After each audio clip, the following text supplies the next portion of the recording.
I'll say two things. So I've been closely associated, even publicly, with Muslims for most of my adult life. Like even going back to the late 90s, like most of my life, I've always had people even ask me, "Are you a Muslim?" And after I took my shahada, there were two things that people would say to me, that Muslims would say. Muslims would say, everywhere I go, I get this. And it's beautiful to me, and it makes me happy. Can I take a guess? Yeah, guess. I thought you were Muslim. Yeah, let's say the first thing people say to me is they say, I had been praying that you would become a Muslim. Okay. And then the second thing that they always say to me is, Sean, I saw you taking your shahada, and I was so confused on why this Muslim felt he needed to take his shahada again. And I've had people say, Sean, I thought you were a Muslim 10 years ago. You know what's funny? He knows this, but I used to braid my hair. I grew my hair out. I had a fro, and then I braid it. I remember going to a masjid I haven't really visited. I walked in, and brother was like, shahada? That's very offensive, hey, man. Come on, man. Yeah. It's like, hold on, listen. Man. Yeah, it's like, yeah, my people have been Muslims for 1,000 years, man. Like I go, like, yes, I can literally trace myself all the way back to the Prophet, peace. In the United States. That, by the way, the comment you just made, that's funny to me because sometimes I'd be seeing like a Nigerian brother do it and an Asian brother. I'm like, you both related to the Prophet? How you both related? Well, you know, in the United States, being a Muslim, Rochambeau. like African Americans in the United States, there are Muslims in Philadelphia, for instance, who go back 5 generations, but they still get this question like, "Are you a revert?" And it's deeply offensive to them. Is it? It's like, you think that, and it's like, hold on, like I'll tell it to you how I hear it. Okay. They will say to me like, Sean, my family embraced Islam in the 1940s. Oh, wow. And they go back to, like go back deep, and it's to say, Sean, someone whose family came to America in the 90s sees me, whose family was a Muslim, who were Muslims 50 years before their family even got here. And here, you're like, my great grandfather was a Muslim.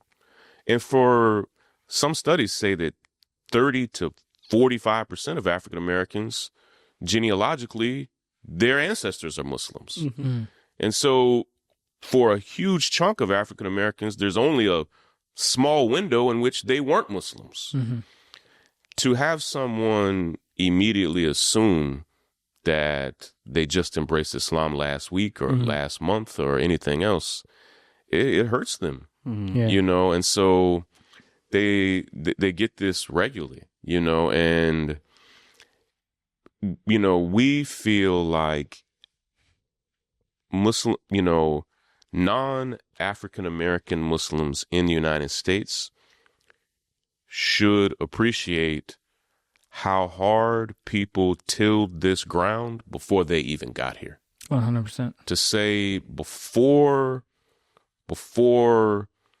a wave of Muslim immigrants came in the 70s and 80s, African Americans were creating masjids, developing them, and often struggling, like in a place where they were the minority within a minority. And I'm grateful because I see groups and organizations like ICNA and others acknowledge this, to say, we understand we were not the first Muslims here. 100%. And, that there is a pride in, there are entire books now about enslaved Africans that were brought to the United States. Even there's a book now about an Islamic scholar who was enslaved during the transatlantic slave trade. And there's like there are photos and pictures of him, and there's even writings of him writing in Arabic. This man was a scholar of the Ummah and then was forced into slavery. And it's to say, it's like, no, listen. We're all here now. And it's important for me to know your history and for you to know mine. Like the United States, as much as this country is like an abusive spouse. It wounds us, it hurts us, it mistreats us, and then there are these other redemptive things we love about it, and we keep coming back to it. We don't leave it. We probably should leave this place. It's funny because Yeah. we Right. use a different analogy. I won't throw you under the bus.